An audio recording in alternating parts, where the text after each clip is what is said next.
Sampurasun. Sampurasun. Tes dulu ya. Tes. Suaranya gimana? Bagus?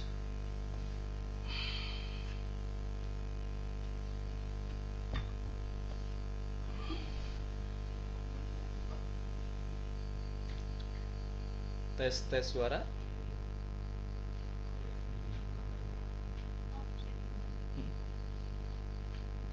Belum masuk. Udah itu sebentar aja dulu. Ya, lampunya coba. Aduh.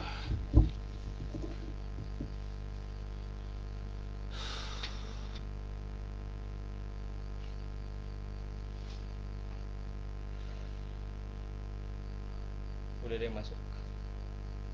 Kita masih tes ya. Kita masih tes ya. Suaranya ada? Kedengeran?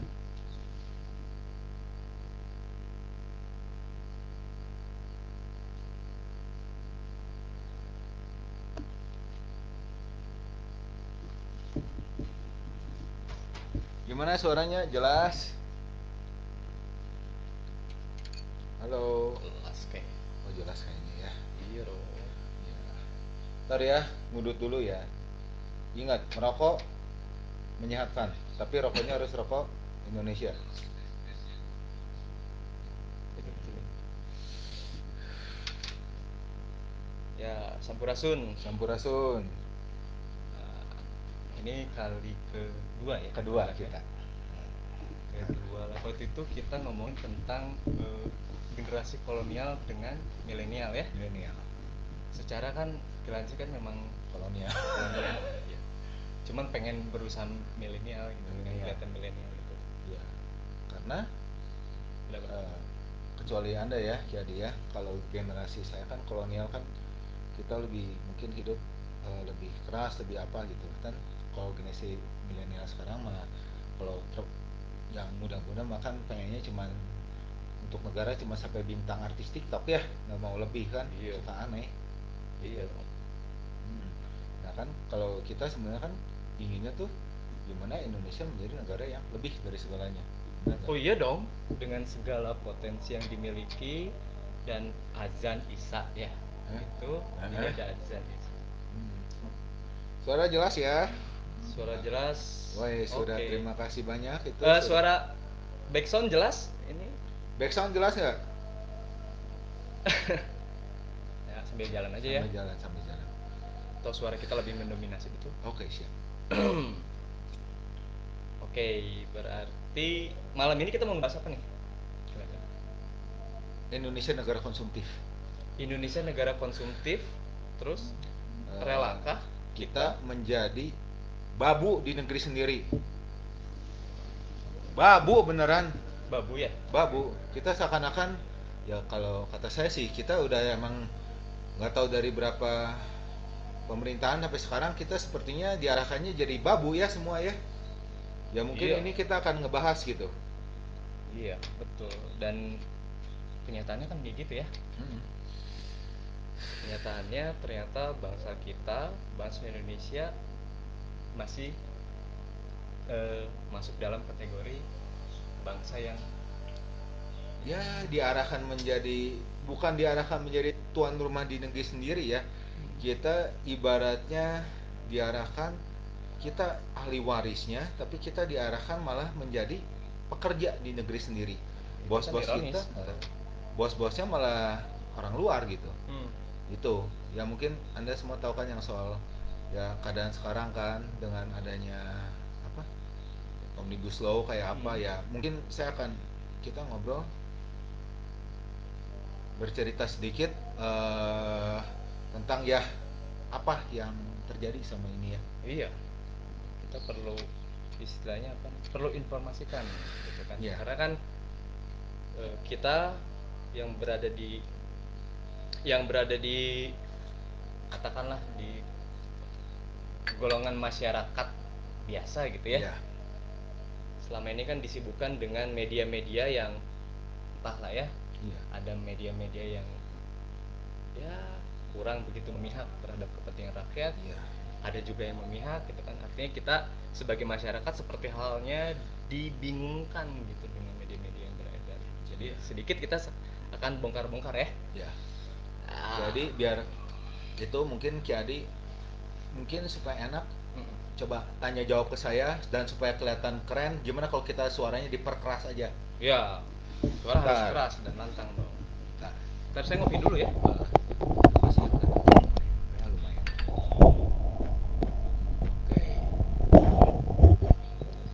Oke. Oke, kita lanjut, eh, Kang Sugih ya. Oke. Kilancet itu kan ya orang mungkin sudah kita juga sudah tahu bahwa Kilancet adalah salah satu pelaku ekonomi, Iya. betul kan? Iya. Kilancet sebagai pengusaha Tekstil. Saya tekstil. bergerak di bidang tekstil. Bergerak di bidang tekstil. Kenapa sih memilih menjadi pengusaha tekstil? Kalau saya sih emang secara dari garis keturunan saya, dari kakek saya yang pejuang, Mhm. itu turun ke ayah saya, kemudian sekarang di generasi ketiga saya penerusnya. Jadi saya sudah, ya ibaratnya udah 3 generasi ya. Dari kakek saya dari tahun 1940, 1948 tuh pabrik udah ada. Terus ayah saya buat pabrik lagi, ya saya terus di bidang tekstil sih. Gitu. Ya, ya, ya, ya, ya.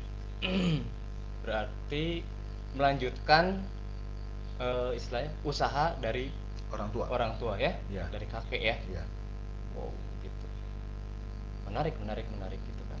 Nah, kenapa sih ini kan, ya mungkin masyarakat Indonesia secara luas kan, eh, apa namanya, kayak melihat bahwa kenapa sih kebanyakan kok pengusaha-pengusaha di Indonesia yang katakanlah berkaliber nasional ataupun ya sekelas provinsi atau daerah gitu ya, kenapa sih kebanyakan warga punten keturunan Tionghoa, kenapa Oke. kira-kira? Kalau itu kan sebelumnya waktu zaman, kalau bisa cerita dikit kan sebelum zamannya kan Pak Karno itu kan kita nggak ada masalah antara, bahkan pada zaman Pak Karno nggak ada istilah keturunan atau apa. Itu kan mulai terjadi setelah pemerintahnya Pak Soeharto ya, Mhm. di mana ada pembagian gitu, seakan-akan ada masalah gitu. Makanya kita yang warga keturunan nggak boleh masuk ke menjadi PNS pada saat itu, nggak boleh masuk Iya, ke iya, iya. bidang tentara. Jadi kita hanya di bagiannya, skupnya hanya di bidang ekonomi pada saat itu. Pedagang lah ya. Pedagang, ada beberapa yang jadi dokter, skupnya diperkecil gitu. Mungkin kalau dilihat dari sejarah, mungkin itu kan Pak Harto kan waktu itu kan lebih dekat dengan rejim Amerika ya pada waktu itu ya. Iya. Terus? Jadi emang di zaman dulu Ya. itu kan pernah ada cerita tentang Geger Pacitan. Geger Pacitan itu bercerita tentang bagaimana Geger pecinan, sorry. Geger Pecinan. Ha-ha. Sorry nih. Maklum udah tua, kadang-kadang aja. Ya santai aja. Di sini Iya. kan banyak yang nonton anak-anak muda, jadi Iya, saya maaf ya, perlu kudu memperjelas. kelihatan muda. Ah. Geger Pecinan itu bercerita tentang perjuangan gimana ya warga keturunan bergabung dengan tentara waktu itu ya, kita sebut Bumi Putra, pada saat itu berjuang Mhm. ya, dan waktu itu pada pada waktu itu mendekati kemenangan. Nah, di situ ada para pengkhianat, di mana para pengkhianat yang mohon maaf juga pada waktu itu yang Bumi Putra yang tidak cinta pada negerinya bekerja sama dengan Belanda ya, mengabarkan perang itu kalah. Dari situ Belanda pikir, wah ini bahaya nih, ada golongan yang nasionalis yang cinta negerinya, nah ini harus mulai dipecah. Nah, Oh gitu. Terus. nah Oh. ya, ya sekarang ya kan, walaupun dibilang ekonomi itu warga ya sebenarnya keturunan Jawa, saya sebenarnya suka kata keturunan ya, saya lebih suka disebutnya warga negara Indonesia. Dan saya mah kalau diomongin warga Indonesia, Jawa Barat asli Bandung. Dan memang lahir di Bandung. Bandung asli. Dan pada saat itu sudah menjadi Indonesia. Udah Oke, berarti Cilacap memang orang Indonesia. orang Indonesia. Oke. Terus. Gitu ya. Jadi karena skup kita diperkecil ya, kita ya berjuang yang kita bisa ya berjuang di bidang ekonomi. Ya kita boleh disebut ya, kita ya sebenarnya sih pembayar pajak juga iya. Nah, kenapa ini ada cerita bahwa zamannya Pak Harto itu kan, ini sorry cerita ya tapi ini benar ya. Beliau juga membawa 9 orang yang disebutnya apa waktu itu dulu tuh, yang didukung sama beliau yang disebutnya 9 naga. Iya. Ya, yang mereka yang sering masuk TV gitu, seakan-akan pengusaha tuh keturunan. Padahal kalau mau jujur lihat ke daerah Bangka, Kalimantan, termasuk Bandung, orang yang kerja, orang yang jadi petani, orang yang jadi buruh tuh banyak. Cuma Iya, iya. seakan-akan dieksposnya tuh hanya keluarga-keluarga tertentu aja. Padahal kalau mau jujur di Bandung sendiri pun ada Iya. yang membawa sampah, tukang sampah Jalan Sunda apa juga banyak keturunan. Jadi sebenarnya bukan berdasarkan ras ya, kalau kita harus ngomong kita harus lebih ke arah Indonesia aja gitu. Itu kan terjadi karena zamannya Pak Harto gitu. Hmm. Jadi eh, pada saat itu memang gerak dari warga-warga keturunan itu memang dibatasi ya, Iya. sehingga kebanyakan dari katakanlah warga-warga keturunan memilih menjadi pengusaha atau pedagang Iya. gitu kan. Oke. Dan tidak bisa disalahkan juga hingga kemudian kenapa kebanyakan pengusaha-pengusaha yang sebutlah sukses gitu kan, kebanyakan dari warga-warga keturunan gitu. Iya. Oke. Jadi terus bukan salah warga keturunan Bukan. juga ya, karena memang dibatasi saja gitu Iya. ya. Kalau dikasih ruang ya kita kalau gimana ya kita mah cinta sekali negeri ini gitu. Ya. Ya. Kita banyaknya cinta, yang nggak cinta kita ya mungkin ya para pengkhianat ya, yang saya ngomong, yang suka saya ngomong, saya nggak suka yang elit-elit, yang elit kan bukan berdasarkan satu ras atau apa agamanya, bisa jadi dari semua ras. Betul, betul. Gitu. Iya, dan Kilace juga di usaha Kilace juga banyak mempekerjakan Oh, orang-orang ya, sama. Itu saya sebutnya, mohon maaf ya, saya nggak suka sebut kan ada ngomong buruh. Saya Betul. lebih suka menyebut para anak-anak yang di saya itu yang kerja, rekan kerja saya. rekan kerja ya. Rekan kerja. Jadi memang Kilace menanamkan kepada pegawai-pegawai Kilace bukan sebagai buruh. Iya, mereka rekan kerja saya. Rekan kerja ya. Ngomong-ngomong udah berapa tahun sih? Kalau saya itu dari yang saya pabrik itu dari 1978. 78. 78. Wow. Udah lama juga ya. Lama. 78. Selama ini gimana sih perkembangan dunia tekstil? Dunia tekstil sebenarnya kalau ngomong di Indonesia tuh baik sekali ya. Awal-awalnya baik gitu. Kita kalau ngomong jujur ya kita sebenarnya apa ya, saya suka agak sedih ya kalau ngomongin soal tekstil di Indonesia ya, karena kita itu kalau mau diomongin tekstil itu baik, cuman kita tuh seakan-akan ini dari Pandangan sisi saya, pandangan saya, kita tuh seakan-akan dihalangi. Contoh kalau saya emang kita tekstil kita harus ikut aturan lingkungan hidup, Betul. perdagangan atau segala gitu ya. Betul. Tapi saya menyesalkan kenapa produk impor dari luar itu banyak pihak yang mengizinkan itu masuk, padahal itu mematikan industri di negeri kita. Sebentar, sebelum kita loncat ke impor nih, ya. Saya pengen tahu sejauh ini tuh regulasi pemerintah terkait dengan perkembangan dunia tekstil itu seperti apa sih? Kita harus bikin regulasinya. Saya udah melewati berapa, jadi kita jangan ngomong dari yang pemerintahan sekarang, dari sebelum Oh iya, ya, dari yang sebelum-sebelum supaya itu adil kan, ya, kita supaya kan adil. ada jalan cerita gitu. Betul. Kita selalu ya izin sebenarnya normal lah ya, izin lingkungan, hidup, izin perdagangan kayak begitu. Kita sebenarnya nggak ada masalah, kayak izin buruh tiap kali pemerintahan nggak ada masalah. Cuman kalau tiap kali kalau ada apa-apa seakan-akan ada kata-kata seakan-akan pengusaha dengan buruh diadu. Sebenarnya kalau kata saya nggak ada masalah, wong sampai hari ini juga saya nggak ada masalah. Nggak ada masalah dengan pegawai. Nggak ada. Yang masalah itu ya saya selalu ngomongin soal produk impor. Seperti ya saya pernah cerita bahwa tahun kemarin saya sangat kecewa dengan menteri pemerintahan kemarin yang saya nggak boleh sebut namanya, takutnya saya ada apa-apa. Itu pada waktu kita krisis itu impor itu tetap dibuka. Impor tetap dibuka. Dan sampai saat ini saya dapat data gitu 2020 pun sekarang lihat di Tanah Abang, di apa semua banyaknya baju-baju, HP hijab semua barang impor. Tekstil di kita itu sudah dimatikannya tuh habis-habisan. Kita kalau mau jujur jumlah PHK itu udah sampai 2 juta. Jumlah apa? Jumlah PHK pegawai. PHK. Iya. Dan industri tekstil di kita tuh sudah turun 60 sampai 70%. 60 sampai 70%. 70%. Besar banget ya? Besar, cuman ya tetap regulasinya ya barang impor dimasukin. Sebenarnya kan harus ada pencegahan ya. Sekarang bayangin, kalau dari sektor saya aja ada masalah. Mm-mm. Itu hanya tekstil. Saya Ya. rasa se-Indonesia pun semua juga pasti ada masalah. Kalau kata saya sih gitu. Ya pastilah. Iya. Saya ini mohon maaf ya. Oh, bawa data nih. Oh, bawa data. Oh, menarik. Menarik. Silakan untuk saudara-saudara semua yang mau sambil Ini bikin saya kopi, semua, bikin kopi dulu lah, santai. dapat data ini langsung dari internet gitu ya. Ini data 18 Agustus 2020. Pakaian impor Cina dibuang ke RI, baju, anak sampai hijab. Oke. Ya, mungkin ya harus didapetin kan. Nih. Oh, Gitu. dari baju anak sampai hijab. Iya. Ya, kita gimana mau bisa bersaing ya? Sedangkan saya sempat bertanya gitu ke pemerintah gitu. Lah, ini kan waktu kemarin kita ada masalah di lingkungan hidup. Oke, kita beresin ya Pak. Iya.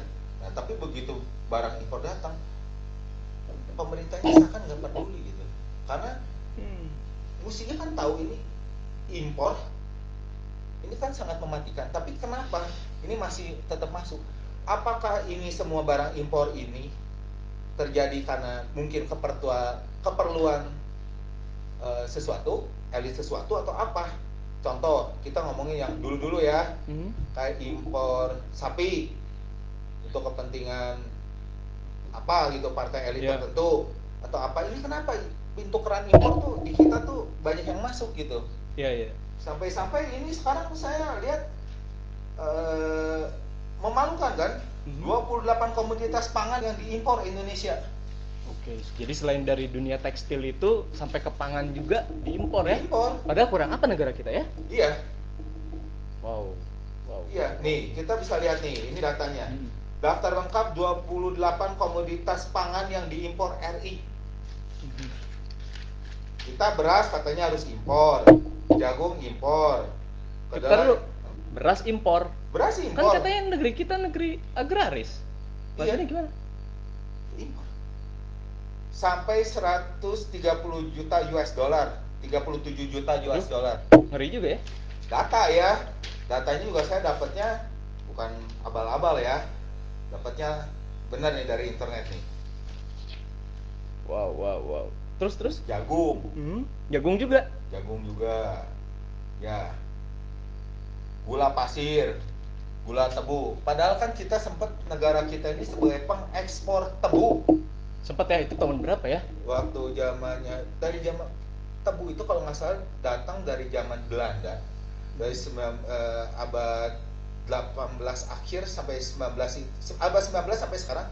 Itu perusahaan kita tuh tebu tuh bagus dan sempat diekspor ke luar negeri. Itu kalau nggak salah pengusahanya ada di Semarang kalau nggak salah itu sampai kita ekspor mendunia.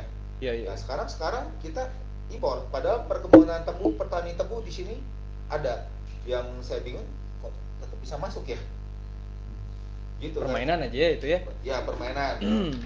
Oke, ada lembu masukin. Yang paling aneh daging ayam. Kurang kumaha itu tukang dagang ayam itu di daging ayam. Nah kebetulan menteri yang tahun kemarin tuh, saya mah jujur dendam. Dendamnya kenapa? Ya semua aja dimasukin, masa akhir jabatan dia mau kabur semua aja, bisa diimpor. Oke, ngopi dulu. Oh iya, maaf. Jangan dulu ngegas, kasihan dong yang nonton tiba-tiba Sorry. masuk langsung kok ini kok pada ngegas gitu. Tadi santai. Jadi ini kita ngobrol santai ya. Yang penting kita jangan sampai memperlihatkan kita sebagai babu. Ya, walaupun memang negara kita udah jadi babu. Kita di setup. Ya. Oke.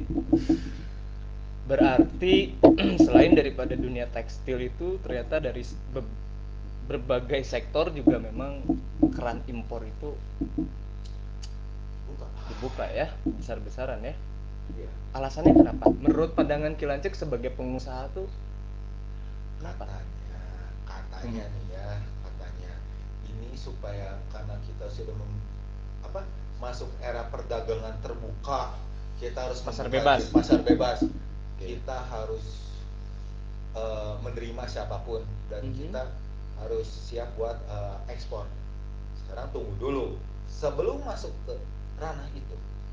Sebelum kita masuk ke ranah ekspor, berarti kita kalau kita masalah bebenah, Berarti dari dulu kita harus menyiapkan diri dulu dong. Kita siapkan dulu tenaga kita, tenaga ahli kita seperti apa. Betul, betul. Oh, misalnya kalau agraris, mungkin yang sekolah pertanian, sekolah apa perikanan, ya itu yang paling dasar. Betul. Terus mungkin teknik atau apa, Pertambangan. Nah sekarang ya mau diapa, ini pintu udah dibuka, ya kesiapan kita ya jujur lah enggak lah, mungkin masuknya tenaga kerja asing yang mau dari mana kayak apa kita siap, nanti akan terjadinya begini, leveling buruh ya di sini, ya pemimpinnya semua ya tenaga kerja asing karena kita kemampuan mengejar ke situ belum ada. Ya. Artinya masyarakat yang katakanlah di level menengah ke bawah itu memang istilahnya tidak di-push ya untuk mengembangkan potensinya gitu ya, sehingga dia bisa naik level gitu ya. Saya mau bercerita dikit ya. Ini kita cerita tentang kalau kita ngomongnya negara tetangga kita seperti Singapura, gimana dia nasionalis, dia sangat menjaga rakyatnya. Walaupun Singapura itu sebenarnya berbagai ras juga di situ ya. Berbagai ras ada di situ. Cuman ya Singapura ya jujur aja, itu kan tempat orang nyimpen duit kan, kayak Swiss, apa bedanya? Oke. Iya kan? Di situ saya sempat sih nanya, sebenarnya yang banyak masukin dana situ banyak. Oh, banyaknya orang Indonesia, elit Indonesia. Saya Pak Isak, paling banyak mana? Ya campur katanya, campur. Tapi kebanyakan bukan campur yang panon petet malah. Ya di situ kan tempat cuci uang. Ya. Sekarang Malaysia menjaga. Yang saya kagumi dari Singapura, Malaysia, mereka tuh acara TV itu, ini kita coba ngobrolnya ngalor ngidul dikit ya. Mereka acara itu dijaga. Mereka selalu soal nasionalisme, soal bagaimana mengembangkan negaranya. Oke, yang sama nih, yang katanya sama Malaysia, sama Melayu, Islam, sama, mereka menjaga gitu kan. Nah, tapi karena kita ngomongin soal Malaysia katanya rasnya sama. Iya, nggak beda jauh. Agamanya nggak beda jauh. Tapi rendang mau diaku sama Malaysia. Pencaksilat mau diaku sama Malaysia. Betul. Ya. Mereka, nih jujur, mereka memproduksi narkoba paling banyak, tapi bukan disebarin di negaranya loh. Paling banyak kemanain? Ke Indonesia kan? Tujuannya apa? Ya mau ngancurin Indonesia dari dalam lah. Menarik. Silakan ngopi lagi. Oh ya, ngopi lagi mah. Ya. Kalau karena kita cerita soal di Cina gitu ya. Cina tuh sebelum pasar bebas dibuka, yang setahu saya, ini saya dengar dari baca dari buku segala, mereka itu menyiapkan rakyatnya dulu, pendidikan segala, dan terus mereka menjaga rakyatnya itu sangat. Contoh, waktu begitu rakyat kasih pendidikan kuat, begitu pasar bebas Amerika masuk pada tahun 1999 ya kalau nggak salah, akhir itu kan mulai masuk tuh. Nah, itu mereka mau barang merek, barang apa, hak cipta apa, mereka melindungi loh. Di Cina, kasih tahu nih ya, untuk masalah hak cipta apa, mereka transfer teknologinya mereka udah sanggup menerima. Betul. Terus masalah paten mereka nggak pusingin, pokoknya asal rakyat gua maju, apapun gua jalanin. Masalah misalnya paten baju Puma jadinya apa, top misalnya, dibolehin, mirip-mirip itu nggak masalah, rakyatnya dilindungi pada saat itu. Oke, berarti di negara lain itu jadi si masyarakat itu membuka usaha gitu kan. Nah, ketika itu berpotensi memang berkembang, baru pemerintah turun mendukung. Gitu kan. Segala regulasinya itu memang didorong gitu kan. Disesuaikan dengan si kebutuhan si pelaku usaha ya. Wow, pantesan maju dong. Ya, benar nggak? Yang jadi masalah ya seperti di Indonesia, kita bisa diomongin, kita ya ngomonginlah soal mobil listrik lah. Oke, yang tahun 2015 lagi rame. Di kita diregulasi, kita kan nikel tuh bahan baku baterai. Betul. Bagus kan? Ya. Di kita pada waktu mobil listrik keluar, mau dijalanin pada saat itu, terkenanya apa? Pada waktu itu aturan pemerintah bahwa mobil listrik itu tidak lulus uji emisi. Mobil listrik gimana ada emisi, itu kan bersih. Ya kan Nugelo ya, sorry saya seperti Nugelo gitu kan. Iya kan? Tapi abis itu nih yang cerita lucunya, motor listrik Mhm. ya dari Iya. impor tuh, ada Iya. Patrick, ada apa, boleh masuk ke kita, Iya, iya. dijual bebas. Nah, kenapa? Wong kita bisa produksi kok dihalangin. Tapi kita konon katanya punya apa namanya, mobil apa yang baru tuh yang dikeluarin sama pemerintah tuh, STM apa STM, oke, itu benar ada. mobil apa STM kan mereknya apa sih? Ternyata apa ya? STM ya? Ada yang tahu nggak nih mereknya apa? Ya pokoknya merek itu lah ya. SMK. Oke. Kalau STM cowok semua, SMK. Saya mau nanya satu, Kenapa? mesinnya, mesin mana? Kan kita masih belum bisa ngerakit isi mesin. Padahal Apakah itu hanya assembly atau pabrik? Bedain ya. oke. Karena kita ngomong jujur aja. Ini balik lagi ya, di kita itu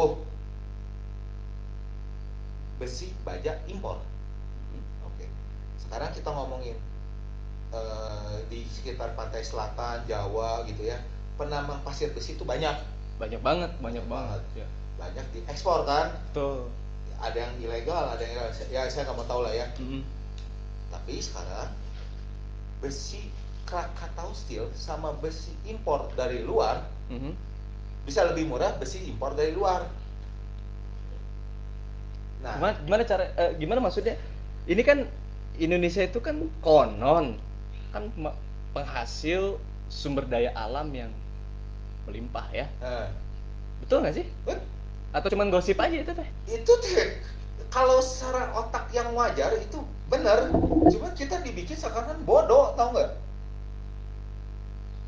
Nih ya, kakek saya ngomong, kalau di Indonesia mah enak, lempar cabai ke tanah, subur, eta jadi tah cabai langsung. Iya betul. Tapi cabai kita juga impor kan. Cabai juga impor. Tapi kan di desa-desa kan banyak tuh yang nanam-nanam cabai kemana? Nah itu kan, makanya kan ada apa? Kalau kita ngomong kan di kita banyak. Kayak kemarin aja, waktu panen bawang putih, mendadak para elit bisa impor bawang putih, mematikan petani bawang putih. Ya kenapa? Kalaupun mau impor yang sesuai kebutuhan masyarakat lah. Pas waktu impor dia impor bawang, pas cabai itu impor cabai. Mau apa sih? Nggak ngerti saya juga.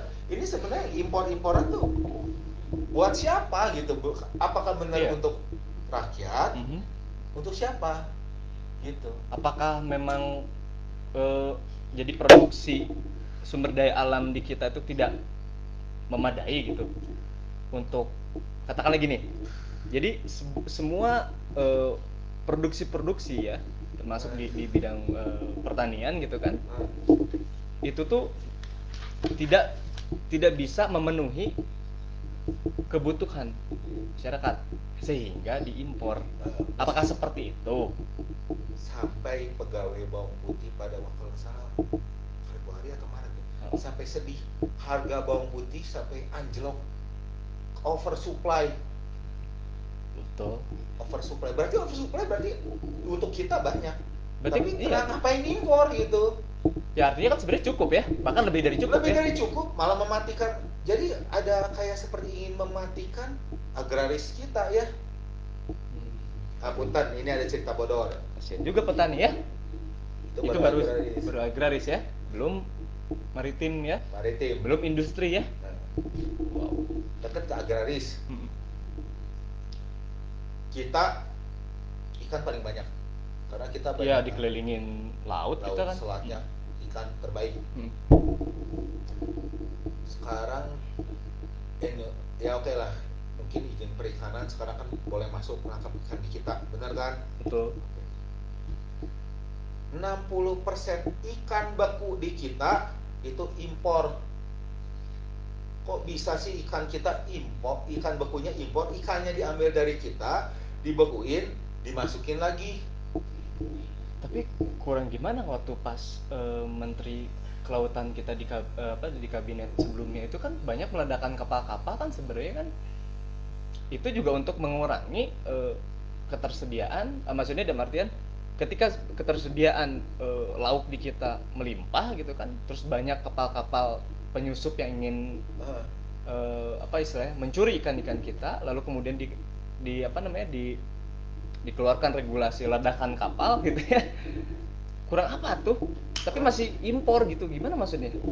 Atau memang kualitas ikan kita tidak bagus atau gimana? Loh, ikan kita kok yang dibekuin ikan kita, gimana bisa nggak bagus? Ikan kita paling bagus kok. Mm-mm.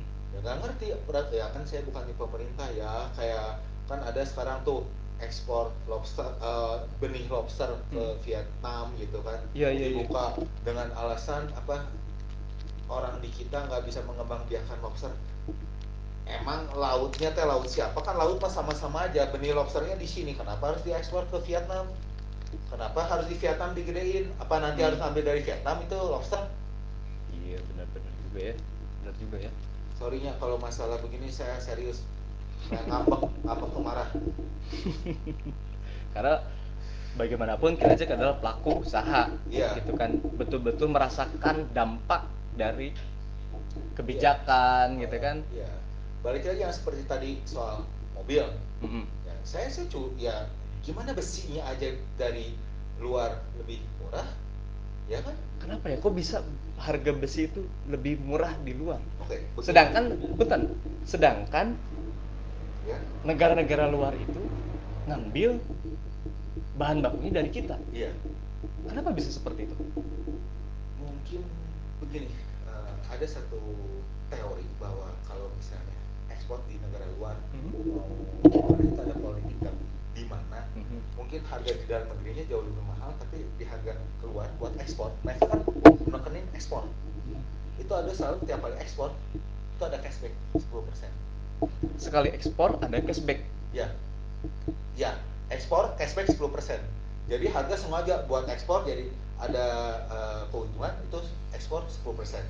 Indonesia sebenarnya bisa kayak begitu, tapi waktu pada saat di dunia tekstil yang ngomong kita tiap kali mau ekspor, itu selalu akhirnya kita tidak minta yang namanya cashback itu, karena belum apa-apa udah aturan dari perdagangan ini harus gimana, terus ada aturan lagi sebelum cashback perpajakan gimana, selalu seperti ada celah, ya selalu salah gitu ya. Akhirnya ya pada akhirnya udahlah kita mendingan fokuskan di lokal aja.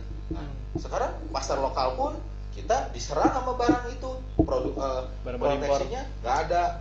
Kalau diomongin sekarang pasar bebas, kejadian nih ya tahun ini ya. Inggris pasar bebas, tapi dia menutup keran impor karena dia tahu bahaya, dia nggak mau negaranya ini sampai jadi negara konsumtif. Nah, sekarang kita semua yang keran impor dibuka, semua dibuka. Ya, kita nggak siap nih ya. Sekarang gini, impor ada banyak komunitas impor nih. Ya saya nggak bisa nyalain impor ya, karena ya memang keadaannya katanya kita kurang barang. Impor. Daya beli kita dipakai terus sampai terakhir ini skenario saya, daya belinya habis. Saat ini mereka semua, kasihan, seakan-akan kasihan, kita lah tanam modal di sini. Sebenarnya bukan tanam modal, ini penjajahan asimetris. Ya betul. Penjajahan kita secara asimetris ya. Secara asimetris. Zaman sekarang nggak kerasa langsung gitu ya. Pakai militer mahal dong. Penjajahan secara ekonomi aja. Wow, ya kan? Ngeri juga ya. Ngeri kan terjadi. Ya. Kalau boleh nunjuk nggak? Boleh, silakan. Kita akan dijadikan ya babu, ya termasuk saya kalau nunjuk ke sini, 3 ke saya, ya mungkin anak cucu kita disiapkan menjadi babu di negeri sendiri. Ya. Nah, tapi punten moto. Tapi ada pemikiran seperti ini gitu kan. Kenapa kita tidak boleh mengimpor tenaga kerja? Ya, tenaga kerja. Kan banyak tuh TKI dari sini yang dilempar ke sana, yang kerja di Jepang, yang kerja di Cina, yang kerja di Arab gitu kan, TKI gitu. Dan apa istilahnya, orang-orang di negara-negaranya tidak protes? Ya, tidak protes, tapi apakah standarisasi keamanan dan kesehatan TKI TKW kita di luar dijaga? Ini ada cerita satu. Waktu di Hong Kong ada satu TKW kita dianiaya sama majikannya, seluruh Indonesia loh, termasuk saya sendiri. Wah, kita menentang. Itu bersatu, keren dong. Kita nasionalis bagus. Sekarang TKW kita yang dikirim ke Timur Tengah, ke Arab Saudi ya paling banyak. Ini mah kan berita banyak tuh di koran segala. dianiaya, pulang Aduh. dalam keadaan perut besar, Hmm. terus gaji nggak dibayar apa, Ya. perlindungannya eh, bisa dilihat lah ada atau enggak. Terus apakah kita semua berani gitu ngomong, wah jangan begitu ke negaranya? Nggak ada. Iya ya. Kenapa ya? Nah, tanya kenapa itu? Saya Kenapa juga ya? mau balik nanya, tanya kenapa? Kunaon? Nggak boleh gitu dong ya. Itu Iya. kan juga saudara kita, gitu kan, saudara sebangsa dan setanah air. Iya. Ketika terjadi apa-apa sama mereka ya harusnya kita berteriak dong ya. Hmm. Orang di negara kayak kemarin yang ada kasus apa namanya pembunuhan di Indonesia warga negara Australia kalau nggak salah. Iya. Udah lama sih. Banyak juga yang demo kan, Iya. warga-warga Australia Iya. terkait dengan terbunuhnya walaupun itu satu orang. Nah ini sekarang kondisi TKW kita yang istilahnya didiskriminasi gitu ya. Hah. Ya kan aneh gitu ya. Nggak ada yang nggak ada yang berteriak gitu. Saya malah punya pemikiran Indonesia ini kalau kita sadar diri kita siapa, Hmm. nasionalisme kita diangkat dan kita tidak selalu diadu domba nih ya, asli diadu domba dari masalah ras, dari masalah agama. Ya. Ya, kita bisa jadi negara yang kuat. Perasaan nggak? Sekarang semua juga dipecah-pecahin gila-gilaan. Iya ya, sama isu agama, Isu ras, ya. isu klub sepak bola, Aneh. isu geng dan lain Iya. sebagainya. Aduh. Kenapa ya? Kok kita tuh diem aja gitu ya? Sedangkan jelas kita tuh negara yang kaya ya, kaya banget ya, sumber daya alamnya melimpah, betul nggak? Ya. Terus kemudian toh orang-orang kita juga cerdas-cerdas loh. Terbukti dari banyak peninggalan-peninggalan sejarah yang membuktikan kecerdasan bangsa kita ya. Iya. Tapi kenapa kayak kita tuh kayak seolah kayak dimandulin gitu potensinya ya? Semua juga dimandulin. Ya karena kalau mau ceritakan emang negara kita kaya. Ada sebuah itu bahwa segala mineral-mineral yang terbaik itu pasti terjadi di poros khatulistiwa. Betul, di kawasan gunung-gunung berapi. Gunung-gunung berapi, Oh. terutama paling banyak di Indonesia. Betul.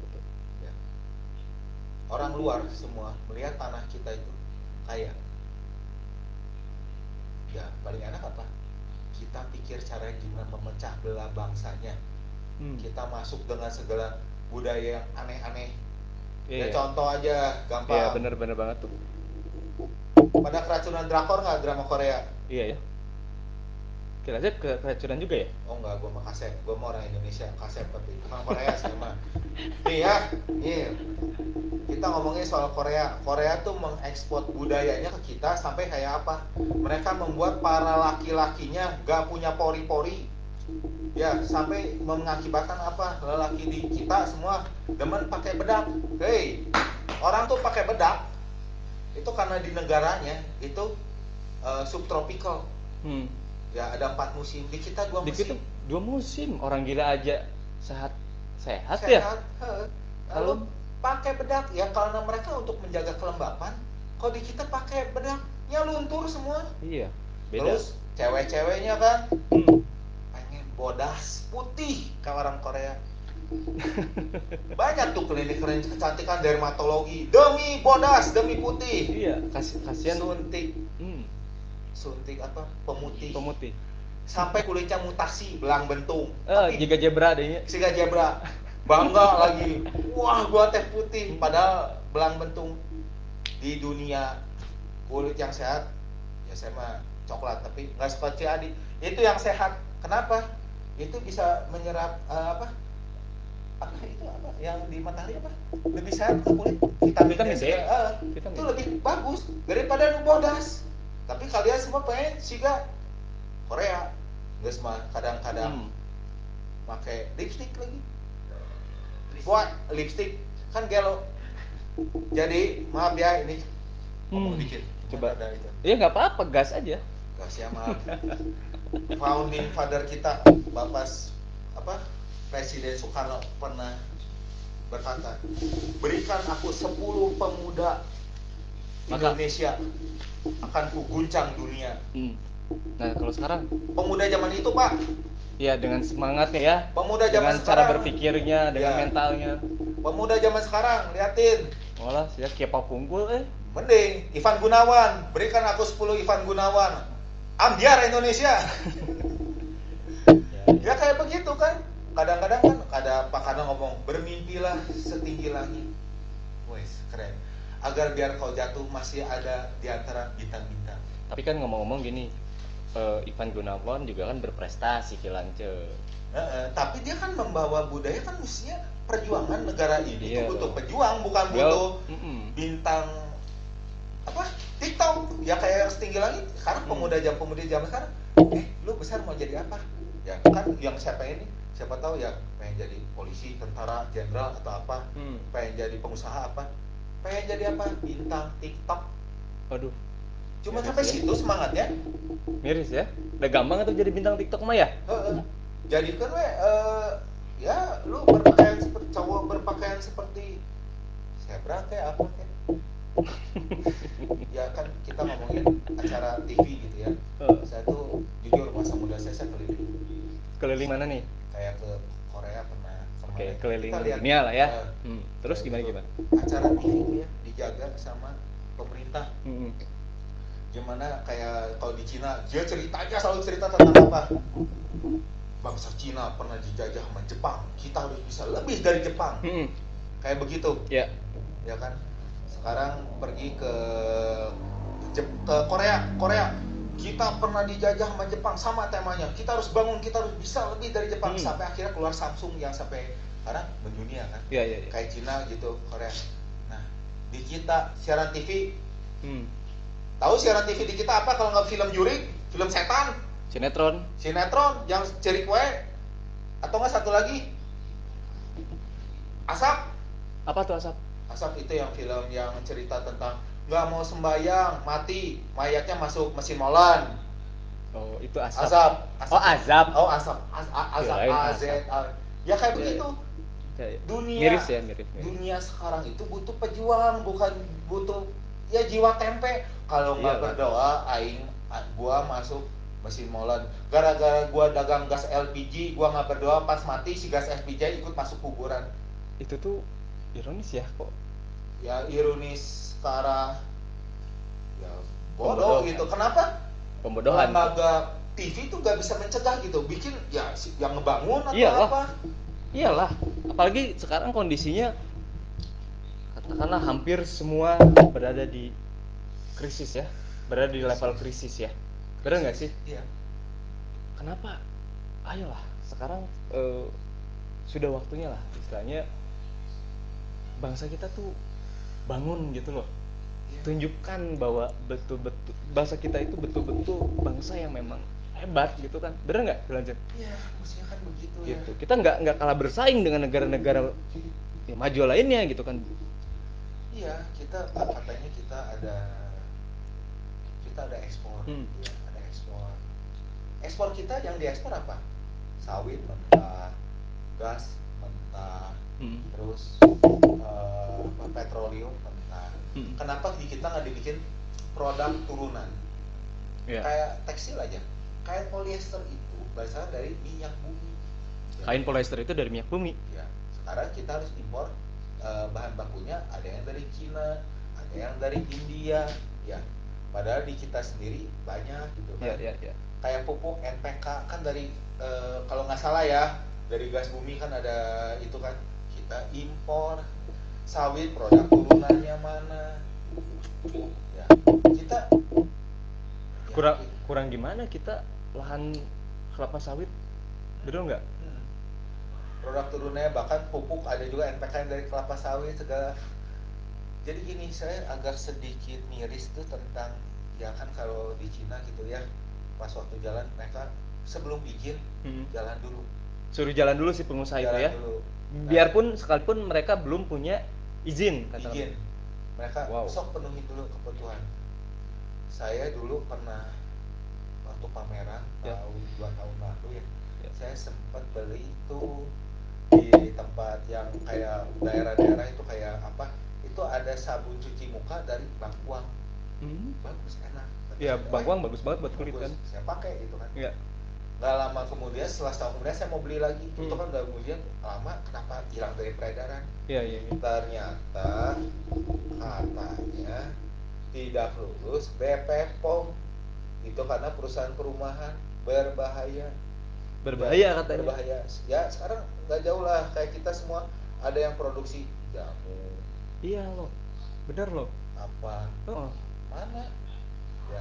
Sekarang kayak begini, kayak di Korea ini, masih tahu Korea, rumah sakit di Korea itu kan, Korea tuh kayak ada sama Cina, dia ada akupuntur betul. ya. Dulu rumah sakit itu tuh ada kayak untuk kayak orang tua yang ototnya nggak bisa begini apa gerak gitu, ada tukang akupuntur. Jadi rumah sakit kolaborasi sama budaya setempat untuk kesehatan. Ya, dengan apa namanya, pengusaha-pengusaha inilah ya, apa, sekelas ya lokal lah ya. Iya. Di kita kan punya ya, yang saya tahu ya, arak gosok Cimande sama ahli tulang, Iya. patah tulang banyak yang di Jawa Barat kan terkenal Cimande. Kenapa yang kayak Cimande yang bagus itu nggak bisa masuk ke ranah kedokteran gitu? Kan bisa kan buat yang orang-orang tua yang nggak bisa gerak gitu, Iya. kayak urut segala. Kenapa harus yang dari luar gitu yang dimasukin terus itu, fisioterapi yang dari Amerika? Iya. Kok emang kita nggak bisa gitu? punya punya apa punya resep-resep seluruh kesehatan dipakai gitu. Iya loh, sedangkan itu udah berjalan ratusan bahkan ribuan tahun loh. Pasiennya banyak yang sembuh, Iya loh, dan itu terbukti kan. terbukti. Wow, wow, wow, wow. Ironis juga ya. Kita kalau ngomong ya yang ini pangan ya, menjadikan semua loh, kita sampai diomongin kita teh impor, padahal kita nggak butuh impor. Lada di kita banyak, cengkeh banyak, sampai petani cengkeh di kita ya sekarang, sampai kita tuh oversupply cengkeh, sampai untuk cuman ada apa ongkos apa cuma ngambil doang gitu, nggak ada harganya. Cabai kering, cabai segar, tembakau, ubi kayu, ini teh mau dibawa kemana? Oke, nah ini kira-kira nih, katakanlah pemerintah sudah mengeluarkan kebijakannya seperti itu ya, keran impor dibuka. Ini kira-kira nih, menurut Kilancik sebagai pelaku usaha lokal itu ya, ketika si keran impor itu dibuka, ini kira-kira saran Kilancik untuk pengusaha-pengusaha yang memang bergerak di mikro itu apa kira-kira? Ketika keran impor itu memang dibuka gitu. Sekarang serba sulit ya kalau misalnya UKM ya, termasuk saya sendiri ya, seperti kita ngomongin soal ya, ini kita ngomongin sebelum UKM ngomongin saya ya. Kita kan, saya sendiri pelaku usaha tekstil gitu. Betul. Kita banyak izin lingkungan hidup, izin kimia tekstil sekarang lagi berjalan. Nah, tapi apakah yang pemain lama, kita kan saya udah tahu 1978, dan pemain baru yang Omnibus Law ini gimana korelasinya? Karena kita tuh udah ngikutin aturan dari lama. Iya. Ya. Benar datang Omnibus Law. Ini apakah kita harus mengeluarkan dana lagi untuk pindah, atau kita harus tetap di izin lama Omnibus Law untuk pengusaha baru? Ya, dua-duanya gak ada yang bagus. Iya kan? Iyalah. Dan ini saya ada pertanyaan gini. Omnibus Law tuh untuk saat ini tuh kan diketoknya kemarin tanggal 3 November. Iya. Kemarin saya baru dapat bahwa untuk dialog itu baru terjadi ya baru-baru ini tanggal 11 gitu. Ini kan saya jadi rancu, ini tuh sebenarnya Omnibus Law tuh kerangkanya kayak apa? Ya, ini, yang setebal itu teh ya. Iya. Kok baru diomongin ke tekstil, mestinya kan dialog dulu, ada mufakat, ketok palu. Iya. Enak gitu. Ini mah ketok palu, dialog, mufakat. Jadi anehnya ceritanya, anehnya jadi kudu gimana ini ya. Tapi ya saya sebagai warga negara ya ikutin lah maunya pemerintah gimana daripada itu kan. Nah sekarang UKM harus gimana ya, kasihan kalau UKM di kita sekarang baru kerja tersandung sama barang-barang impor. UKM di kita kayak bikin baju, bikin apa, bikin jilbab segala. Sekarang kan ini udah jelas kebanjiran barang dari Cina. Coba apa tuh Yang beritanya? Betul, ya. Wow, ternyata negara kita betul-betul ini ya, betul-betul Pasar impor sedang- Cina dibuang ke RI, baju anak sampai hijab 18 Agustus semua. Jadi kalau ngomong banyak kemudahan untuk UKM segala gitu ya, ya. sekarang udah masuk, izin dipermudah, tapi daya beli masyarakat udah habis untuk barang impor. UKM kita dapat apa? Atau hanya kita berpikir logik ya. Kalau saya sih jadi ngeliatnya kayak gini kan. Jadi apa namanya, produsen-produsen lokal ya atau mikro kita tuh memang mungkin hanya untuk ya apa namanya, hanya untuk jadi lingkaran-lingkaran kecil aja mungkin. Pemanis doang, di negara yang besar cuma jadi pemanis. Apapun itu bahasanya gitu ya. Artinya walaupun ini ironisnya tuh apa? Ini perdagangan bebas sudah dibuka, ya betul nggak? Seharusnya kita keran ekspor itu jauh lebih mudah dong, betul nggak sih? Ya. Betul nggak kira-kira? Mestinya. Tapi apakah sekarang kalau begitu kebanyakan kebanjiran, kita mau ekspor aja kita udah pusing tau nggak? Keburu tenggelam. Kita gimana harus berpikir untuk ekspor gitu? Sedangkan diregulasi aja kan masih Iya. Ya, ekspor kayak apa gitu? Kalau kayak pergi ke pameran gitu, ke pameran kayak di luar negeri juga luar negeri gitu ya, seakan-akan hebat kan itu dibikin semua. Kita ngomongin soal realita yang terjadi di Indonesia. Di Indonesia betul. Kalau pameran but, wah seakan wah hebat Indonesia ada MOU ya, MOU itu perjanjian dagang. Itu baru perjanjian, praknya mah kan bisa jadi nggak jadi. Dan itu banyak terjadi. Iya ya, padahal kurang gimana ya, dari jauh-jauh hari istilahnya promosi terkait dengan apa namanya, ya sebutlah produk-produk negeri kita sudah di ini ya, udah dipromosikan ya. Dipromosikan, tapi kan kayak ada kan kayak di Indonesia tuh pameran produk Indonesia di luar negeri ya, kayak pameran di kedutaan di apa, banyak itu asli banyak, saya tahu itu. Nah, selalu di situ ada orang-orang datang, pembeli-pembeli itu tekan MOU. MOU itu apa, agreement gitu. Seakan-akan mau beli, diposting tuh Indonesia akan dapat segini. Ini kan baru sebuah surat. Surat yang realitanya sebelum ada transaksi uang masuk ya ketut. Ironis banget gitu. Ya. Nah ini nih ngomong-ngomong nih udah berapa yang hadir nih di live kita malam ini. Sorry ya. Coba ya. Ada apa sih? Oke, ada yang sudah ada melemparkan pertanyaan kah? Silakan buat teman-teman, saudara-saudara semua mau bertanya, cuma yang mau bertanya ya. Kita ini ngobrol santai sih ya, Kilanjek ya. Jadi santai. Jadi buat saudara-saudara semua jangan mengerutkan dahinya ya.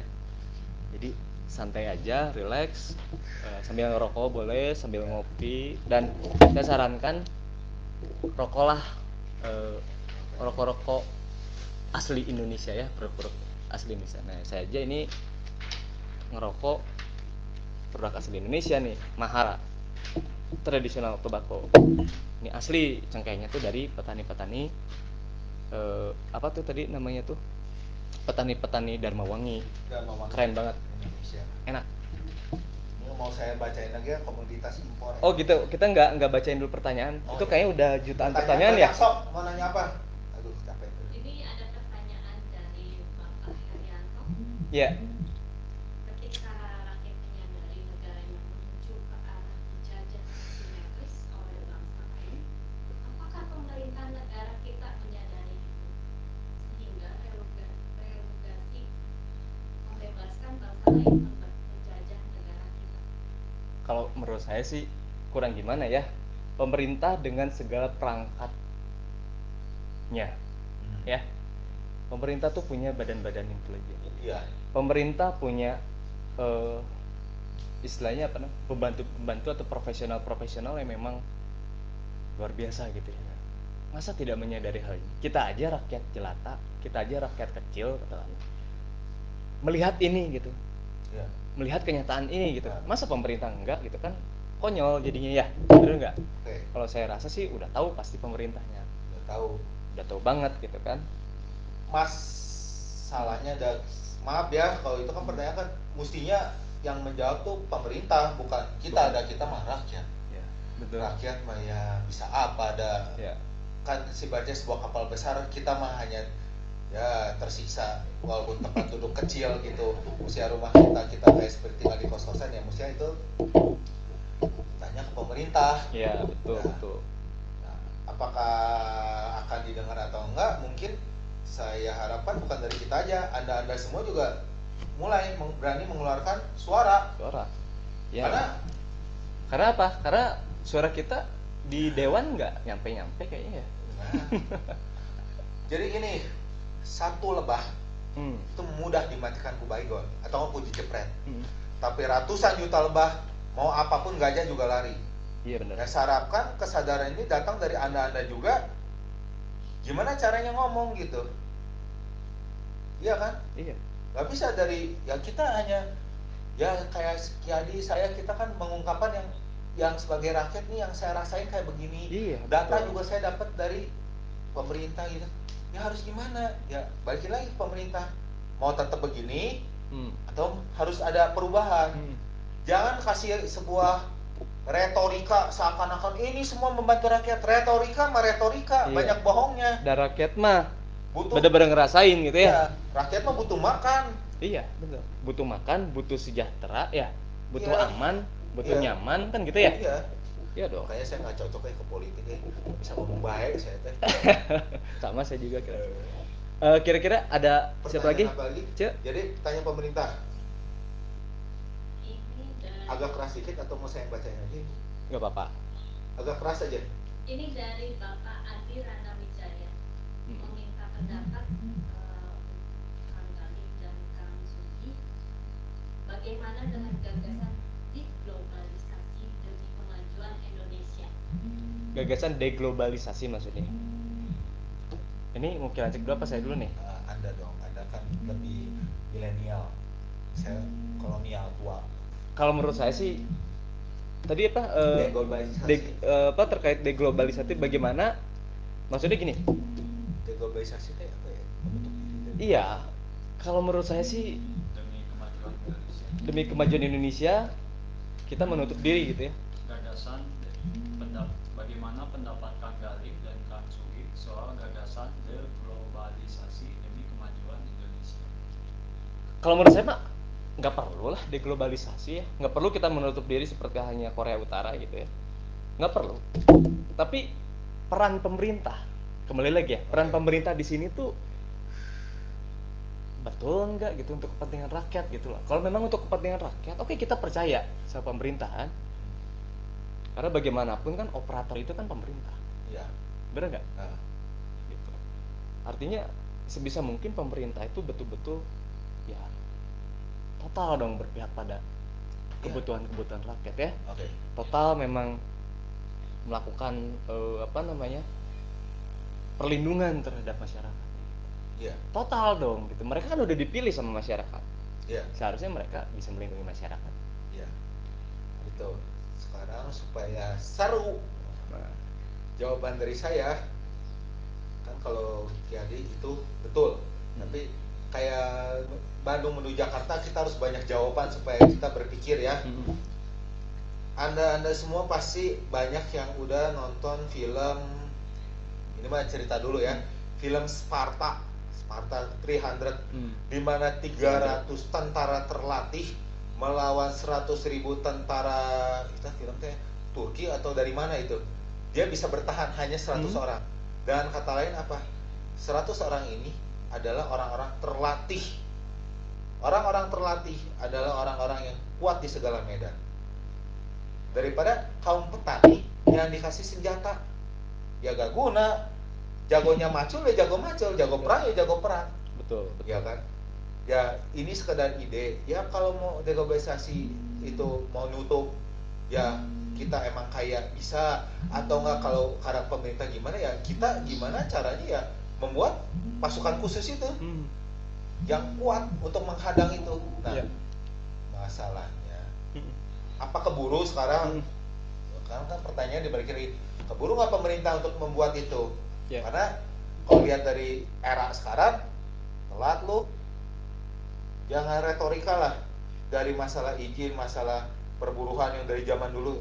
kita jangan ngomong yang dari sekarang ya, dari saya itu zamannya pemerintahan dari tahun 2000 gitu ya. Ya. Banyak masalah itu semua kita dipersulit, masalah izin dipersulit, masalah hak cipta dipersulit, masalah makanan aja harus ada BP POM dari MUI apa, semua dipersulit, seakan-akan semuanya masalah. Bisa maju nggak?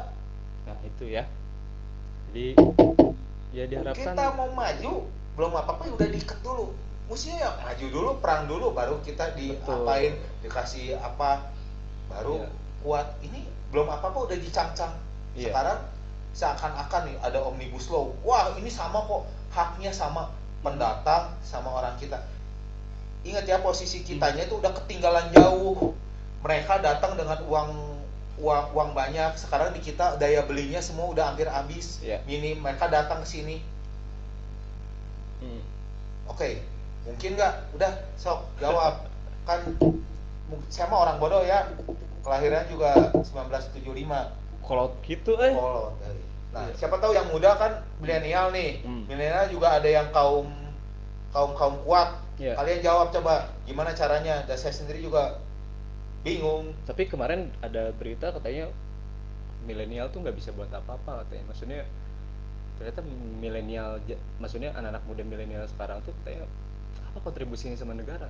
Konon ada statement seperti itu kan. Padahal kan saya yang ada, ya maksudnya kita yang ada di sini gitu ya, di bawah lah gitu ya, di level bawah gitu kan, kita melihat bahwa potensi milenial ini luar biasa sekali ya. Iyalah. Tinggal apa sih? Tinggal didorong lah sama pemerintah. Iya. Saya Dan dari jamin. diri kalian sendiri mau atau nggak berubah? Atau kalian cuma mau sekadar mimpinya cuma jadi bintang TikTok, Eta. YouTuber? Mau Sayang, gimana? ya.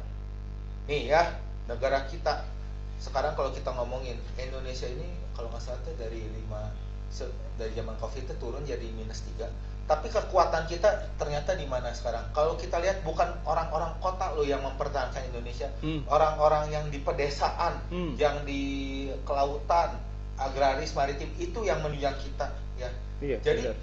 kadang-kadang saya suka rada bingung gitu ya, anak-anak muda zaman sekarang, gua mau pengen kerja di kota, apa meninggalkan desa. Ya, di kita ada cerita ciri cabumi carasa desa. Ya, kenapa? Kembangin aja gitu ya. Ya, bangun dong daerah asal lu. Betul, kembangin aja wilayahnya Kembangin. masing-masing. Terbukti sekarang pada zaman Covid ini, kalian-kalian yang di pedesaan itu yang menunjang kita-kita loh. Kalian tuh pahlawan. Kayak gini aja. Kita ini kan betul-betul saya lahir di negara yang memang secara kondisi alamnya tuh wow gitu ya. Ya. Dari satu sisi aja kalau menurut saya, pariwisata, kan kita bisa ngebangin pariwisata daerah gitu ya. Siapa yang mendorong itu? Ya kita anak-anak muda katakan. Sok percantik daerahnya, di touch up lah gitu si daerah-daerah yang memang berpotensi sebagai objek wisata gitu ya. Dengan sendirinya kok wisatawan dan lain sebagainya bakal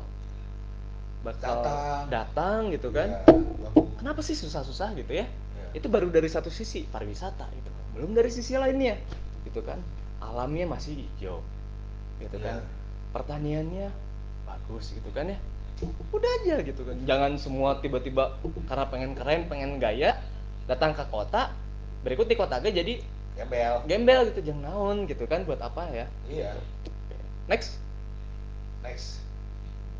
Dari Bapak Rusliadi Darwis, bagaimana Kang Galih dan Kang Sudi melihat kondisi pemerintah saat ini dalam hal penanganan dan perlindungan hukum? Ya, kalau menurut saya sih sebagai ya kita sebagai rakyat gitu ya, sebagai masyarakat. Bos. Ya harus adil ya, namanya hukum ya, betul nggak? Gitu kan. Kalau soal perlindungan hukum menurut saya mah udahlah gitu kan. Sebisa mungkin jangan tajam ke bawah, tumpul ke atas gitu ya. Karena merasa yang istilah pelaku pelaku kejahatan karena memang punya uang gitu kan, mereka bisa kebal hukum gitu kan. Itu janganlah, itu kan sama dengan hancurin bangsa kita sendiri gitu kan. Saya suka kasihannya, jadi ya saya ada cerita dikit ya. Saya punya beberapa adik-adik juga kan ada di aparat juga kepolisian gitu ya. Mereka orang-orang baik, benar-benar baik. Cuman terkadang ya seperti contoh masalah jagung, mereka ada tekanan. Tekanannya Kenapa? bukan tekanan masa jagung yang hybrid buatan Indonesia jagung ditanam. Mereka katanya sama pemerintah ngomong nggak ada sertifikat, jadi nggak boleh jagung ini ditanam. Ya, yang dikerahinya ya aparat gitu. Bahkan sampai polisi ngomong, saya sumpah saya tuh gak mau loh. Ini tugas.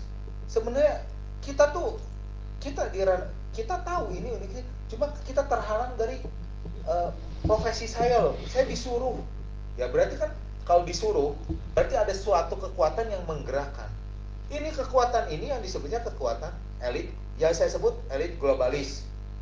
Elit globalis itu ya pasti orang-orang yang dari luar, asing, asing, Arab, ya pokoknya mah dari luar semua. Mereka sengaja gitu supaya di kita nggak bisa maju, ditutupin. Sedangkan yang kasihan itu ya aparat-aparat kita. Iya. Sampai ya banyak gitu. Kita harus berbuat gini dah, kayak yang hati nurani nggak cuma karena ditekan, kasihan kan. Iya. Padahal mereka kan istilahnya Mereka orang-orang punya hati tapi oleh elit-elit yang kurang ajar itu dipakai. Betul, dan mereka kan juga megang sumpah lah. Iya. Ya, benar Iya. nggak? Mereka megang sumpah untuk berbakti kepada bangsa dan negara. Iya. Ya harusnya kan mereka juga ya Iya, ngerti lah ngerti. gitu. Cuma kasihan, mereka suka kasihan, mereka kita tuh sebenarnya mau benar, cuman kita selalu ada yang menutupi gitu. Ya. Ya ini saya cerita dikit ya, cerita soal ya oke, kan ada cerita bahwa orang-orang keturunan itu rampok atau apa. Oke, kita ngomong gini, apa mungkin satu orang melakukannya? Apa mungkin? Itu pasti komunal dari segala ras, segala agama, itu yang melakukan, ya kan? Gak mungkin perorangan lah. Ya. Itu sebuah komunal. Ya kita sebut komunal yang ya, elit atau apa gitu ya. Ya. Itu yang oke, bagi mereka yang elit itu, cobalah, saya juga nggak bisa apa-apa dah. Gimana kalau kalian mikirnya uang doang, ya kalian juga tahu uang nggak bisa kalian bawa mati. Ya. Coba kalian mulai rasa cinta pada negeri ini, adain lah. Iya, tunjukkan Iya. ya. Jangan selalu mikirnya gimana gue dapat duit, gimana gue cuci duit. Ya kalian cuci duit juga tahu lah, paling di Singapura paling dekat. Ya, sorry ya orang Singapura, kalian memang tempat cuci duit. Lanjut, sorry. Kembali lagi ke topik impornya. Ini kadang pemerintah itu beralasan bahwa menyatakan hasil bumi kita itu tidak bisa memenuhi kebutuhan rakyat, makanya diadakan impor. Nah, jadi menurut saya, apakah benar hasil bumi kita itu tidak bisa mencukupi seluruh kebutuhan rakyat Indonesia? kalau saya sih nggak percaya. Ya, Gini gitu. Sekarang gini lah, kita lihat ya. Atau enggak saudara-saudara semua bisa keliling lah ya. Ya, ke pedesaan gitu ya. Kita bisa hitung kok gitu kan. Berapa jumlah populasi masyarakat Indonesia secara keseluruhan. Dan berapa jumlah ketersediaan lahan. Gitu ya. Lahan produksi gitu ya, lahan pangan gitu untuk masyarakat sekitarnya gitu. Kalau menurut saya mah cukup, tapi kan permasalahannya adalah banyak terjadi alih fungsi lahan. Gitu ya. Tapi dengan adanya alih fungsi lahan pun kalau menurut saya masih cukup. Toh banyak yang tadi kata Kilancet bilang ternyata overproduksi. Bener nggak? Overproduksi yang terjadi gitu kan? Ini gimana? Bener nggak? Iya. Kalau menurut kita mah cukup itu, aja ya. Kita mah cukup. Ya, balik lagi, itu para elit yang tukang-tukang impor itu punya hati atau enggak?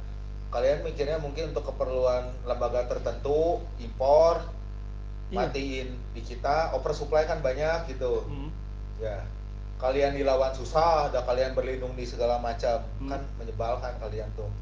Ya, Iya, kalau Maaf ya, ya emang saya dilahirkan emang menyebalkan sih. ya artinya sih kalau menurut saya sih cobalah berpikir panjang lah ya. Eh, kita semua ya, bukan hanya pemerintah. Kita semua pelaku ekonomi gitu ya. Karena masyarakat pun memang pelaku ekonomi gitu. Kita berpikir panjang gitu. Coba kita pikirkan bagaimana kehidupan anak kita, cucu kita, cicit kita ke depannya. Iya. Berpikirlah minimal atuh 10 tahun ke hareup, 10 tahun ke depan. Iya. Ini gimana nih nasib anak cucu kita? Iya. Sekarang semua saya pemerintah nih. Saya buka aja keran impor. Tiba-tiba cucu saya kelak ketika saya turun masa jabatan, tingkat perekonomiannya cucu saya ambles gitu ya. Terus mereka merasakan gimana istilahnya apa namanya, minimnya ketersediaan pangan. So kebayang nggak? Iya. Bener nggak? Coba berpikir panjang lah kalau menurut saya mah itu.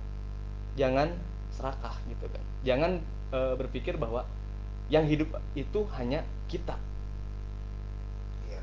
Yang akan hidup itu banyak, termasuk anak cucu kita. Cobalah berpikir panjang ya. Iya. Bener nggak? Ya gitu lah. Ada lagi? Next. Dari Bapak Arif, bagaimana kita sebagai kaum muda atau warga Indonesia dapat belajar bertoleransi dan membuat Indonesia bersatu dan meningkatkan ekonomi dan kekuatan Indonesia?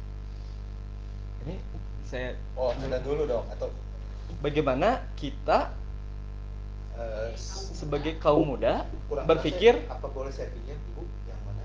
toleransi. Kalau menurut saya mah gini lah. Oke, saya baca. Kalau menurut saya mah udahlah, jangan melihat Oh ya udah. manusia itu tuh dari agama, suku, ras atau golongan. Udah aja melihat manusia itu memang apa namanya, secara utuh gitu ya. Secara utuh mereka tuh atau kita tuh memang sebagai manusia gitu kan. Ya. Justru hal-hal itu yang bakal istilahnya apa ya, memercikan ketidakstabilan ya. Ya. Dalam banyak hal gitu kan, terutama dalam ekonomi. Sekarang gini aja, ini Kilancek, katakanlah punten nih ya. Ya. Kilancek warga keturunan. Nah. Gitu kan. Tapi karena memang Kilancek rasa nasionalismenya apa namanya? Besar gitu ya. Dan memang Kilancek juga lahir di Ini. Bandung, Indonesia ya. Saya tidak melihat Kilancek sebagai masyarakat lain, Ya. sebagai bangsa lain. Saya melihat Kilancek sebagai bahasa Indonesia seutuhnya gitu ya. Walaupun Kilancek katakanlah di KTP beragama non muslim gitu ya. Tapi saya tidak melihat itu kan. Iya. Gitu. Enggak. Udah, kita mulai dari situ aja. Benar nggak? Iya. Gitu. Dan apalagi Kilancek sebagai pengusaha, saya sebagai semamanya ya pengusaha kecil semamanya. Saya tidak memandang Kilancek, wah Kilancek pengusaha besar ini pasti masuk ke elit nih, elit globalis atau cukong-cukong gitu. Enggak juga gitu kan. Kita saling keterbukaan aja gitu ya. Kita saling bisa apa namanya? Saling menghargai lah ya. Mungkin.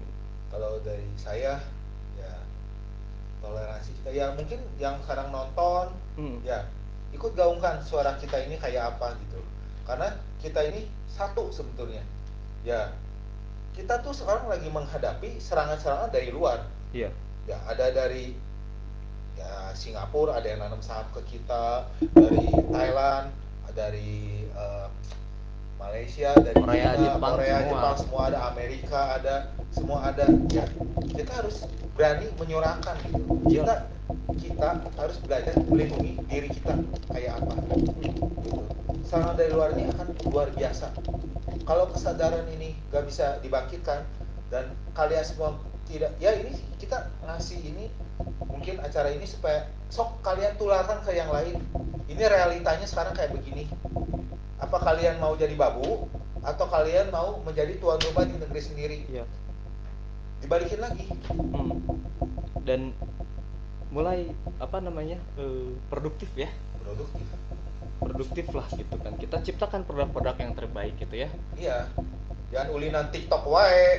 Jangan terus-terusan. Kita teh beli barang batur, bukan berarti kita juga menyarankan apa istilahnya geuleuh atau tidak suka sama bangsa lain, bukan gitu kan. Bukan soal itu.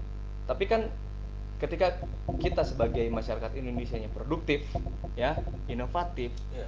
dan istilahnya apa namanya, usaha kita memang istilahnya apa, bisa didorong oleh pemerintah kan, itu buat Iya. masyarakat kita sendiri gitu Iya. kan, buat bangsa-bangsa kita juga gitu. Iya. Ya kayak kita ngomong lah Singapura lah, Malaysia lah ya sekarang. Mereka selalu pengennya orang Indonesia itu ya kalau maaf kata moralnya hancur. Yang Malaysia kan ekspor sabu gitu dipakai di kita. Terus di Singapura, di Malaysia buka tempat judi. Tempat judi di mereka tuh di Singapura sama di Malaysia itu begini. Untuk warga negara Singapura yang beragama Muslim dilarang masuk, sama di Malaysia juga. Atau warga negara Malaysia dilarang masuk. Tapi warga negara lain itu boleh masuk. Orang Indonesia paspor hijau boleh masuk tuh ke tempat judi. Boleh judi, bahkan dikasih fasilitas sama mereka. Saya tahu karena saya pernah ke tempat itu. Tapi saya nggak judi sih, soalnya bodoh, tiap kali kalah. Terus ngapain ke sana? Hah? Main tuh udah bagus foto-foto. Buat TikTok juga atau buat Enggak, saya mau buat konsumsi pribadi. Sampai ya, ini kasih tahu nih ya, judi online itu servernya semua di sana. Tapi mereka berusaha penetrate apa? Memasukkan marketnya supaya orang-orang main itu game. Uangnya masuk mana? Uang Indonesia masuk ke sana. Ya. Supaya apa? Supaya orang semua judi. Supaya apa? Supaya bodoh. Keracunan judi. Padahal di Indonesia negara maju bisa lu kembangin. Lu disuruhnya judi. Habis judi lu kalah gede, keluarga lu hancur, lu nggak sadar, goblok. Udah gitu. Iya, Next. Pertanyaan berikutnya. menggebu banget ya. Oh, menggebu. Kesel atau gimana? Kesel Oh, kesel. Ya. Pertanyaan berikutnya dari Bapak Ferry Cahyadi. Eh, Bagaimana cara negara ini kembali ke jati diri bangsa agar tidak malu menjadi bangsa Indonesia yang percaya diri dan berbudaya atau apapun Kasih. bukan Saya pikir boleh, Bu. Nggak kedengeran pakai itu nggak jelas. Gua tuh udah tua, tulisan lama udah jelas. Maaf ya. Maaf. Bang, yang mana Bu? Yang ini ya. Bapak Freddy Cahyadi, bagaimana cara negeri ini kembali jati diri bangsa agar kelak agar tidak malu menjadi bangsa Indonesia, percaya diri apa ini dan budaya kita sendiri, cinta negeri sendiri. Seperti apa? Sok, jadi lu gimana? Ada dulu dah. Kenapa? Malu. Kok malu? Tadi udah teriak-teriak, udah marah-marahin orang lain. Sekarang Belajar budaya bangsa sendiri. Kalau saya saya orang Sunda. Saya belajar yang namanya tata salira, tata negara, tata buana sampai tata surya, belajar keilmuan dalam negeri. Bangga bahwa negara kita itu negara besar. Nih, kasih contoh ya. Kita itu punya Gunung Padang, Candi Borobudur, semuanya kalau mau dihitung, kalian semua lihat, mereka semua terbangun dengan konstelasi bintang di langit. Itu kan berarti leluhur kita tuh pinter, bisa sampai ngitung keperbintangan membangun sebuah peradaban loh. iya. Berarti kalau kalian ngomong kita semua nggak bisa berkembang, ya salah. Betul. Gitu kalau kata saya. Betul. Dan kalau saya sih ngeliatnya gini, selama kita lahir di negara ini ya, hidup di negara ini ya, cintailah negeri ini gitu, cintailah bangsa ini gitu kan. Karena apa ya, kita kan hidup dengan masyarakat sini, Iya. betul nggak? Kita hidup di negara ini ya, cintailah Iya. gitu. Mulai dari situ aja gitu kan, cintai budayanya gitu kan, cintai Iya. masyarakatnya, bangsanya, Iya. negaranya gitu kan. Dengan sendirinya kok Iya. rasa apa namanya, rasa percaya diri ya, Iya, percaya diri. rasa percaya diri itu bakal tumbuh. Apalagi kita berapa pertanyaan lagi? Ini banyak banget pertanyaan. Banyak banget. Kita Ini berapa juta sih yang nonton? Enggak sih, cuma 16. Tapi banyak dari tadi, udah sejam setengah loh. Oh iya, Kita cerewet ya. kecilan cok, Oh, saya ya, emang enggak. cerewet, maaf. Ya, kita 3 lagi atau 5 lagi? Itu ada berapa ribu pertanyaan gitu? 4 4 lagi lah udah 4 ya. lagi ya. Jangan ada yang nanya ya, capek. Kembali ke Omnibus Law. Hmm. Ini ada alasan pemerintah nih, dikarenakan undang-undang dulu Hmm. itu masih sah, masih diakui dan sudah diterima oleh rakyat Indonesia ya. Nah sekarang kan adanya Omnibus betul. Jadi apa yang perlu ditakuti gitu omnibus law ini? Oke. Itu yang saya alasan. Ya silakan. Wah, ini masih si pengusaha harus. Ya, pengusaha melihat Nih, langsung. saya itu izin tuh dari tahun 1978 tuh berubah terus ya. Nih, sekarang setelah tadi saya udah pernah ngomong, saya sendiri juga sekarang bingung. Omnibus Law ini baru dialog untuk melengkapi. Setelah ketok baru dialog. Jadi ini sebenarnya bakal berjalan atau enggak? Kan saya tuh pelaku usaha. Ya, izin-izin yang saya tadi pernah izin yang saya ini, apakah gimana cara rubah ke Omnibus Law? Masih nggak tahu, karena masih wacana. Nah sekarang melengkapinya di mana? Apakah pengusaha lama memakai izin lama atau pengusaha baru pakai izin baru? Ini kan jadi ada dua masalah, di mana yang satu ini berjalannya sebenarnya dua, atau yang lama harus dirubah lagi jadi satu. Berarti kan ada dua masalah. Dua. Ya, itu baru 2 ya? Iya, baru dua. Itu kan bingung. Ya. Sekarang melengkapi di mana? Kalau kata pemerintah melengkapi di mana? Kan kata saya juga dari tadi ngomong, tong loba teuing retorika, dan terlalu banyak retorika. Realita sama retorika beda ya. Gitu. Gitu ya. Kalau saya sih lebih ke sisi lingkungan ya. Alih fungsi lahan itu dampak yang paling ini gitu. Yang paling menurut saya fundamental gitu. Kenapa? Karena ketika banyak lahan-lahan dibuka untuk, saya bukan anti industri, bukan ya, bagaimanapun kita menghadapi revolusi industri 4.0 gitu kan, artinya industri ini harus dikembangkan, tapi ini yang perlu diperhatikan adalah apa namanya ya, ekosistem ya. Yang perlu diperhatikan itu adalah lingkungan kita. Banyak lahan-lahan hijau yang sayang gitu ya, ketika itu dirubah menjadi industri gitu kan. Yang perlu dilihat itu tuh bukan dampak ekonominya saja, tapi dampak ya lingkungan itu sendiri gitu kan. Apalagi kita tuh hidup di negara yang memang rawan bencana. Iya. Betul nggak? Iya. Sangat rawan sekali bencana, gempa bumi, tsunami dan lain sebagainya kan sangat besar potensinya di negara kita. Nah itu yang perlu yang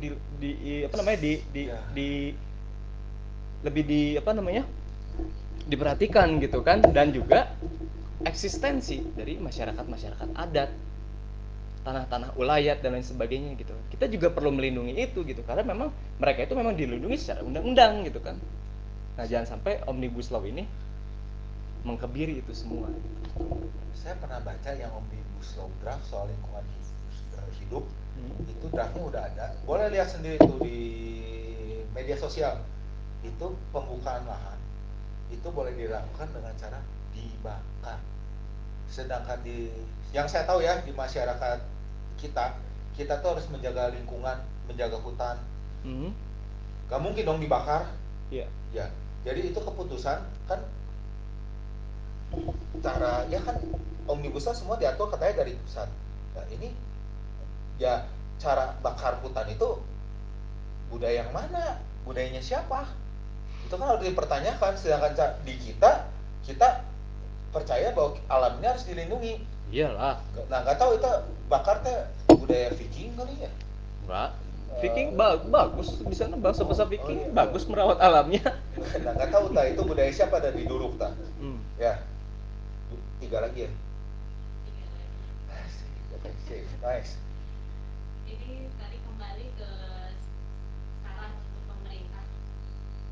Saran yang paling utama untuk pemerintah saat ini menurut Kang Sugi sama Kang Gali, paling utama didahulukan sarannya terkait dengan kondisi sekarang ya. Iya. Silakan.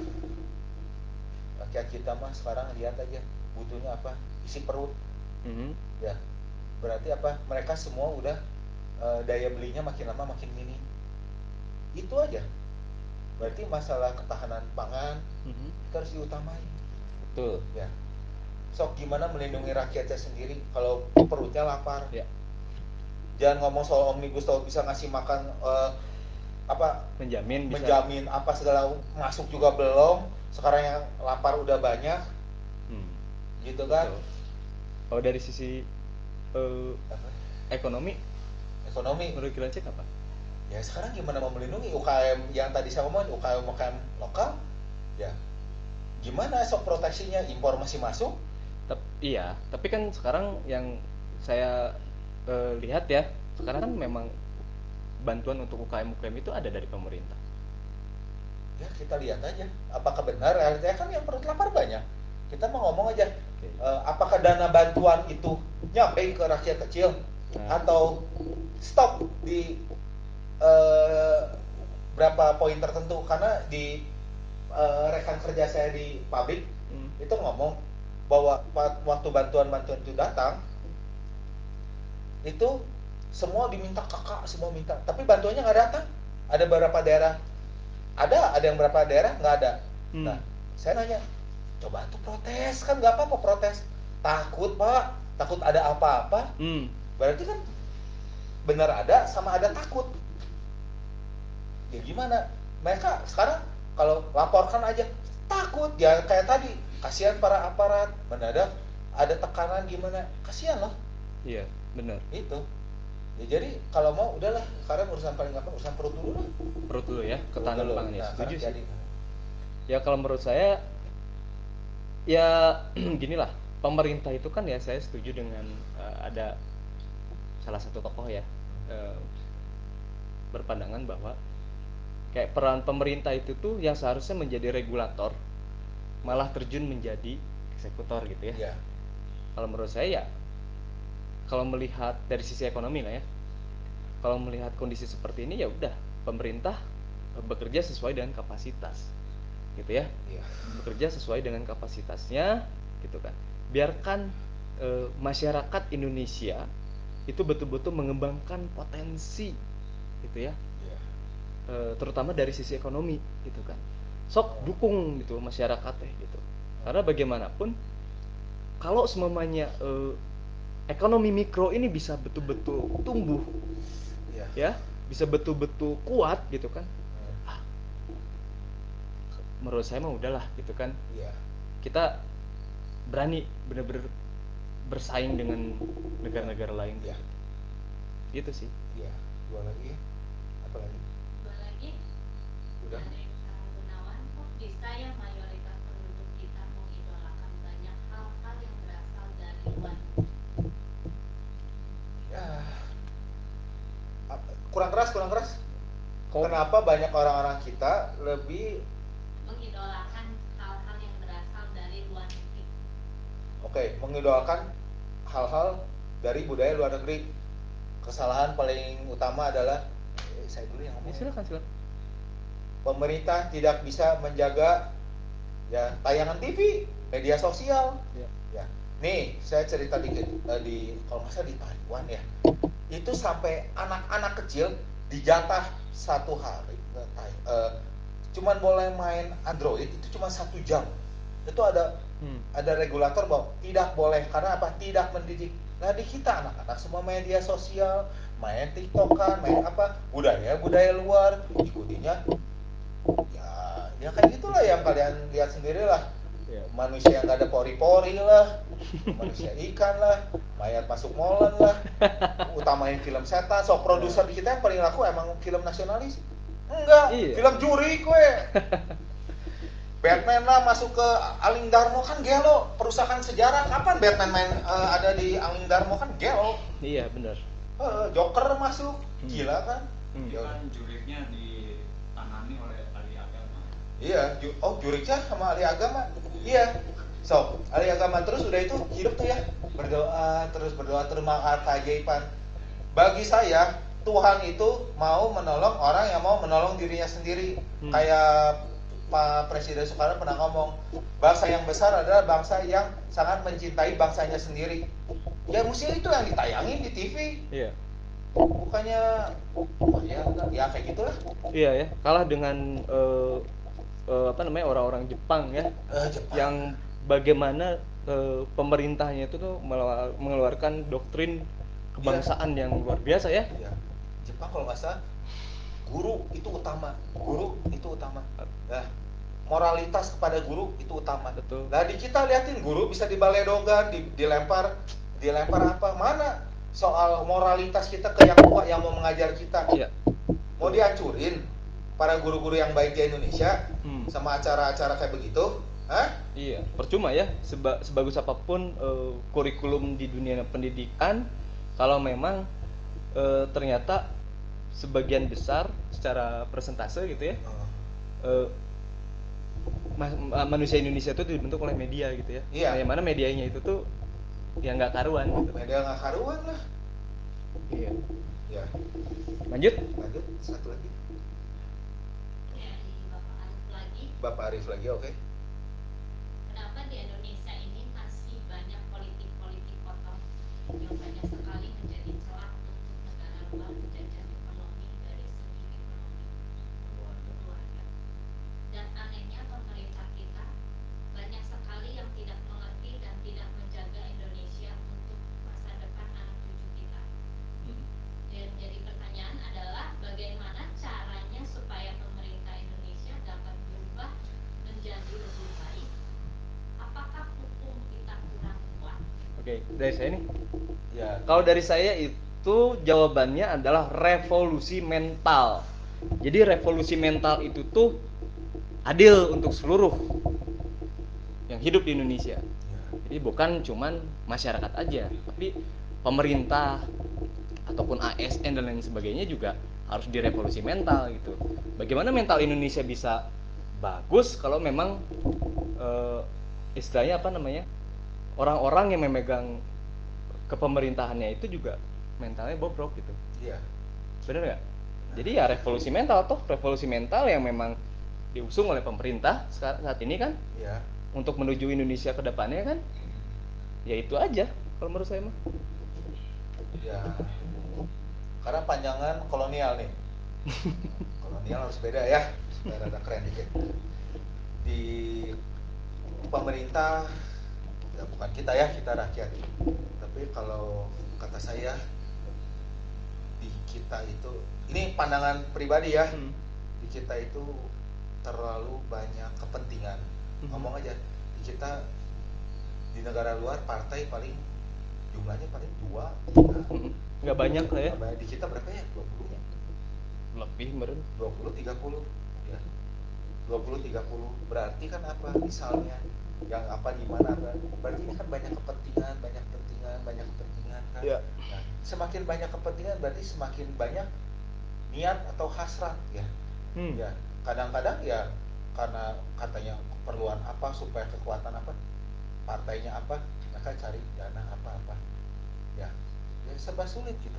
Ya, kalau bagi saya kayaknya ya itulah yang mungkin kalau mau ya, tapi saya bukan pemerintah nih, pengennya mah kalau saya mungkin zaman dulu lagi cuma 3 kayak nggak terlalu banyak gitu kan, lebih enak kan gitu kan, daripada sekarang pecah belah gitu, korupsi ya bawang putih lah mungkin keperluan apa dari yang eksekutif mana, ayam dari eksekutif mana, bawang bodas eksekutif mana, tembaga ya kita impor tembaga ya, padahal tembaganya tuh dari Irian ya, punya kita ya. Kan kita mah punya semua tapi kita impor. Teman saya aja cerita dia mau makan ikan tuna aja di restoran, itu dia harus beli ikan tunanya itu, ikan tunanya dapat dari kita, harus license dari Jepang. Jadi cuma lisensi aja ya di Jepang. Jadi harus ambil ikan tuna dari Jepang, baru di restoran boleh. Kopi Toraja juga ya? Kopi Toraja, terus coklat, vanila, ya gitulah. Pokoknya ada monopoli jadi barang kita. Oh ya, nih ngomongin soal coklat, ini lucu ya. Kalian tahu yang kalian makan coklat itu sebenarnya bukan coklat asli. Coklat asli itu udah diekspor ke Eropa. Yang kita dapatkan apa? Itu ampas cangkang coklat. Itu digiling sama mesin, itu jadi messes yang Anda saya makan. Jadi kita mah bukan pemakan coklat, pemakan cangkang coklat. Oh gitu. Jadi kita kaya, kita makan sisa. Alah. Realita ya. Karena kasihan ya. Gua kasihan gitu. Toko buah kita, toko anggur dari Cina, apel Fuji, kurma Arab. Di kita apa terus apa pir apa segala gitu ya. Yang di kita mah mangga arumani sama salak pondok yang ada, sisanya nggak ada. Padahal kita punya jamu air, punya apa, durian dari Malaysia kita naon, kita apa ya, kita nggak punya apa-apa ya. Selamat berpikir bagi yang punya otak. Udah? Udah Untuk penutup satu lagi. Penutup. Siap, tutup lagi. Biar ini biar ada, tadi kan untuk pemerintah sarannya. Ini untuk para pemuda-pemudi Indonesia nih. Mereka itu harus berbekal ilmu apa untuk bisa menghadapi globalisasi, modernisasi ke depan, masa depan. Tahun berikutnya ini kan akan berkembang, dan mereka itu harus apa sih saran dari Kang Gali sama Kang Sugi? Kalau dari saya ya harus ilmu sadar. asalnya apa gitu yang diperlukan? Ya satu ya, kalau menurut saya ya, kalau soal keilmuan silahkan kembangkan keilmuan yang memang sesuai dengan potensinya masing-masing ya. Tapi satu yang paling penting itu adalah harus sadar di mana kita lahir, di mana kita tinggal, gitu kan.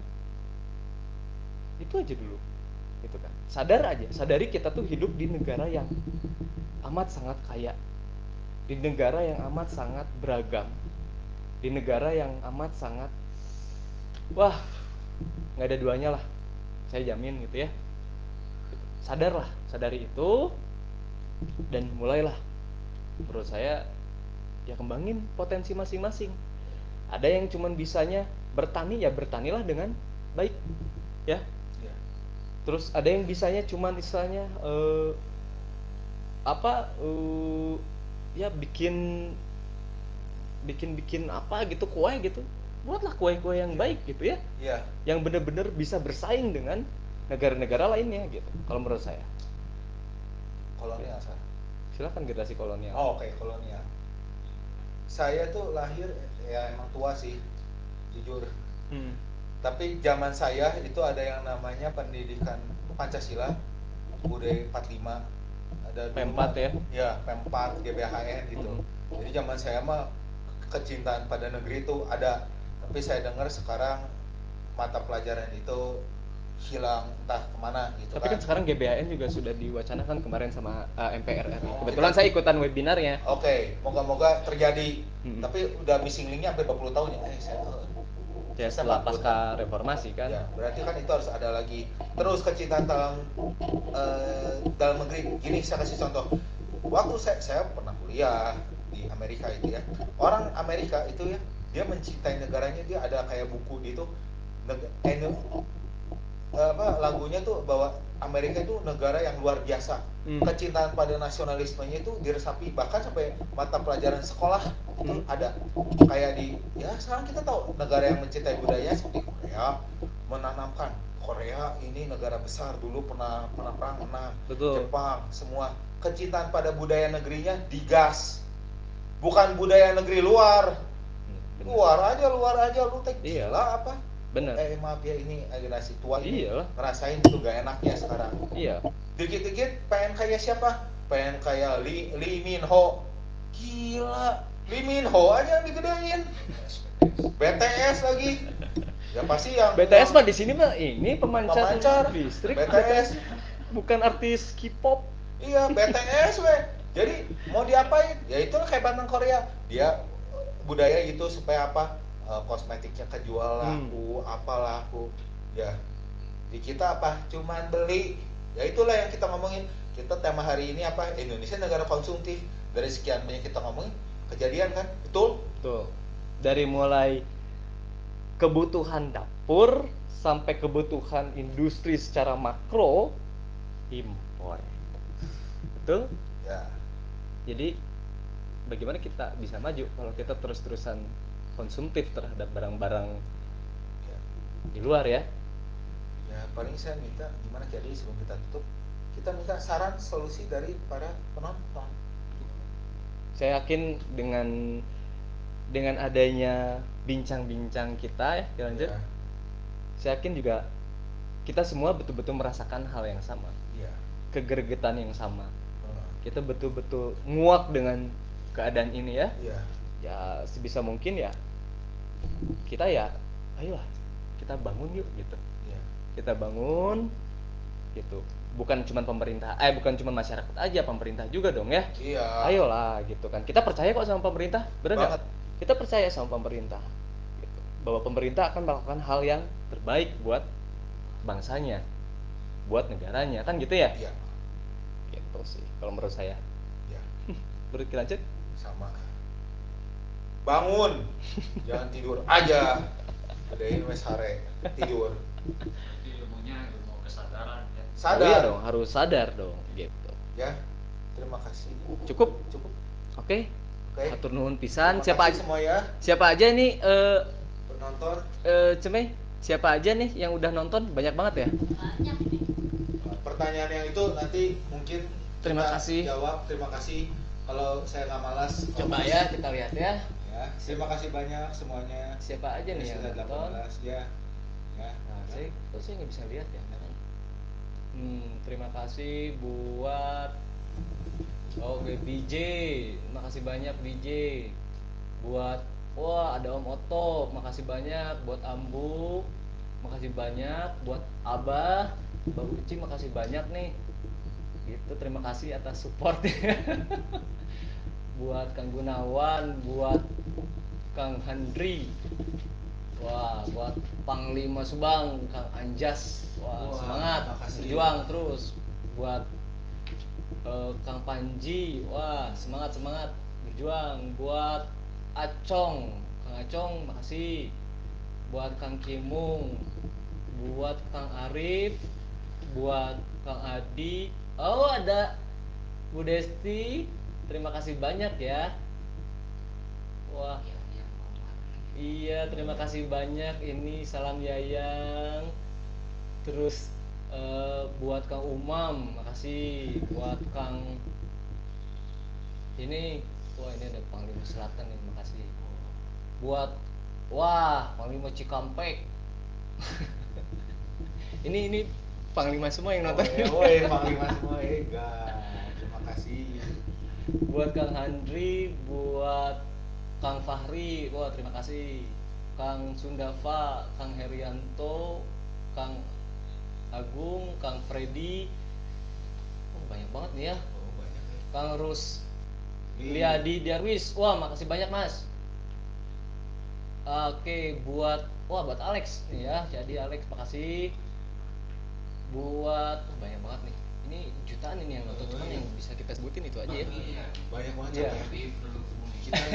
Kita sudah saya udah Buat di share. jadi Mas Nur, makasih. Buat Kang Arif. Wah, buat Ko Jepang, makasih kok. Buat Arin Metal Jaya. Oke, makasih banyak buat Makasih semua. kawargian, buat saudara-saudara semua. Oke. Mohon maaf ya kalau ada salah-salah kata. Ya, kita sih berharap dengan kondisi kita saat ini ya, kondisi negara, kondisi bangsa kita saat ini, semua bisa bangun ya, ya, bisa mulai sadar. Nggak ada kata terlambat sebenarnya untuk membuat perubahan ya untuk bangsa dan negara kita. Yuk kita mulai dari diri kita masing-masing.